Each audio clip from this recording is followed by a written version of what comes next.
అందరికీ నమస్కారం. Welcome to my channel. ఈరోజు వీడియోలో ఈ మినీ హార్ట్ని ఎలా స్టిచ్ చేసుకోవాలో చూద్దాం. ఫస్ట్ మనం ఒక మ్యాజిక్ రింగ్ని ఫామ్ చేసుకోవాలి. దానికోసం ఫస్ట్ 3 ఫింగర్స్ నుంచి మన హ్యాండ్ని తీసుకుని దాన్ని ఒక ఎగ్ షేప్లో ఫామ్ చేసుకోవాలి.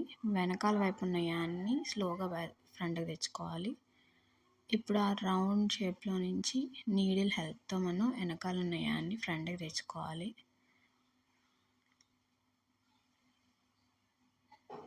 ఆ హ్యాండ్ని గట్టిగా పట్టుకుని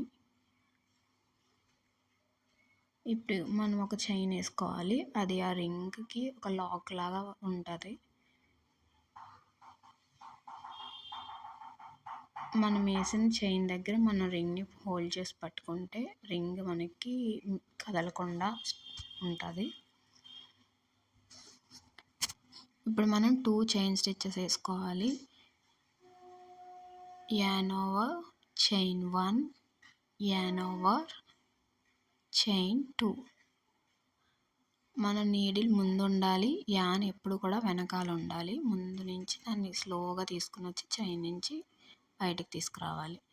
మనం 2 చైన్ స్టిచెస్ వేసుకున్నాం కదా. నెక్స్ట్ 2 డబుల్ క్రోషియర్స్ వేసుకోవాలి. దానికోసం ఫస్టే యాన్ ఓవర్ చేసుకుని దాన్ని రింగ్లోకి ఇన్సర్ట్ చేసుకొని మళ్ళీ యాన్ ఓవర్ రింగ్లో నుంచి దాన్ని పైకి తీసుకురావాలి. ఇప్పుడు మనకి నీడిల్ మీద 3 స్టిచెస్ ఉంటాయి. ఇప్పుడు మనం డబుల్ క్రోషియట్ కాబట్టి ఫస్ట్ యాన్ ఓవర్, ఇప్పుడు ఫస్ట్ 2 లూప్స్ నుంచి దాన్ని బయటకు తీసుకురావాలి. నెక్స్ట్ మళ్ళీ యాన్ ఓవర్ చేసుకుని మళ్ళీ నెక్స్ట్ 2 లూప్స్ నుంచి తీసుకురావాలి. ఇది డబుల్ క్రోషియట్. సేమ్ ఇలానే మనం ఇప్పుడు ఇంకో డబుల్ క్రోషియట్ వేసుకోవాలి.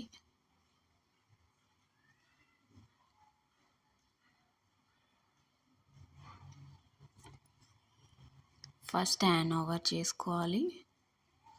దాన్ని రింగ్లోకి ఇన్సర్ట్ చేసి మళ్ళీ యాన్ ఓవర్ తీసుకుని దాన్ని రింగ్లో నుంచి పైకి తీసుకుని వచ్చి ఫస్ట్ 2 లూప్స్ నుంచి మాత్రమే మనం యాన్ ఓవర్ని తీసుకుని రావాలి.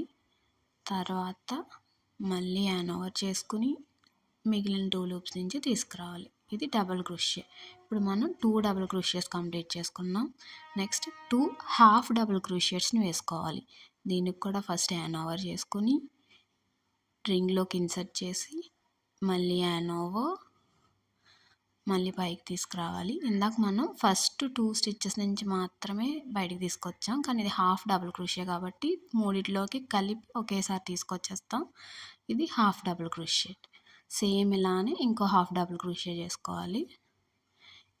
యాన్ ఓవర్ రింగ్లోకి ఇన్సర్ట్ చేసి మళ్ళీ యాన్ ఓవర్ మళ్ళీ యాన్ ఓవర్ తీసుకుని 3 స్టిచెస్ నుంచి ఒకేసారి తీసుకురావాలి. దీంతో మనకి 2 హాఫ్ డబుల్ క్రోషియట్స్ కంప్లీట్ అయిపోయాయి. ఇప్పుడు మనం 1 డబుల్ క్రోషియట్ వేసుకోవాలి. దానికోసం మళ్ళీ an over insert to the ring, again an over. ఇది 2 లూప్స్ నుంచి తీసుకోవాలి. ఆ చిన్న క్లిప్ అనేది మిస్ అయింది. నెక్స్ట్ మనం ఇప్పుడు 2 హాఫ్ డబుల్ క్రోషియట్స్ వేసుకోవాలి.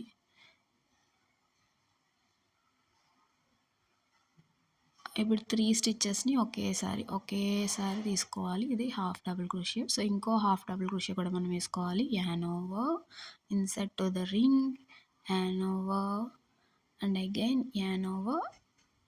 దాన్ని 3 లూప్స్ నుంచి తీసుకోవాలి. ఇప్పుడు మనకి 2 హాఫ్ డబుల్ క్రోషియట్స్ కంప్లీట్ అయిపోయినాయి. ఇప్పుడు మళ్ళీ మనం 2 డబుల్ క్రోషియట్స్ వేసుకోవాలి. An over insert to the ring, an over insert from the first 2 double crochet కాబట్టి ఫస్ట్ 2 నుంచి తీసుకుని తర్వాత మళ్ళీ ఇంకో 2 లూప్స్ నుంచి తీసుకోవాలి. అదే హాఫ్ డబుల్ క్రోషియట్ అయితే మూడిట్లో నుంచి ఒకేసారి తీసేసుకోవాలి. ఇంకొక డబుల్ క్రోషియట్ వేసుకోవాలి. An over from the 2 loops and మళ్ళీ ఇంకో 2 లూప్స్ నుంచి. ఇప్పుడు మళ్ళీ మనం 2 చైన్స్ అయితే వేసుకోవాలి. An over chain 1 and an over chain 2. ఇప్పుడు మనం స్లిప్ స్టిచ్ చేసుకోవాలి. రింగ్లోకి ఇన్సర్ట్ చేసి యాన్ ఓవర్ వేసుకుని దాన్ని ఫస్ట్ ఉన్న లూప్లో నుంచి తీసుకోవాలి. ఇక్కడ మళ్ళీ హ్యాండ్ ఓవర్ చేసుకోవాల్సిన లేదు, ఎందుకంటే ఇది స్లిప్ స్టిచ్. ఇప్పుడు మనం స్లిప్ స్టిచ్ అయిపోయిన తర్వాత ఒక్క చైన్ స్టిచ్ చేసుకోవాలి. ఇప్పుడు మనం పైన మామూలుగా ఒక నార్మల్ హ్యాండ్ ఓవర్ తీసుకుని ఒక చైన్ వేసుకుంటే సరిపోతుంది. ఇప్పుడు మనం దాన్ని కట్ చేసేసుకోవచ్చు. మనకి ఎంత కావాలో అంత తీసుకుని టేల్ మిగిలిన కట్ చేసేసుకోవచ్చు. ఇప్పుడు మనకి మధ్యలో కనిపిస్తున్న సర్కిల్ క్లోజ్ చేసేసుకోవచ్చు. లెఫ్ట్ సైడ్ మనకి టేల్ ఎండ్ పట్టుకొని లెఫ్ట్ వైపుకి లాగితే అది క్లోజ్ అయిపోతుంది. మనకి స్టిచ్చెస్ అనేవి ఊడకుండా ఉండడం కోసం మనం ఒక చిన్న నాట్ వేసుకోవచ్చు. ఇలా నాట్ వేసుకున్న తర్వాత ఈ టేల్స్ మీరు కట్ చేసేసుకుని గ్లూ గన్ కానీ B7000 గమ్ కానీ యూస్ చేసి టిక్స్కి అంటించుకోవచ్చు. ఈ వీడియో మీకు నచ్చితే లైక్ చేయండి, షేర్ చేయండి అండ్ ఇలాంటి వీడియోస్ కోసం నా ఛానల్ని సబ్స్క్రైబ్ చేసుకోండి. Thanks for watching.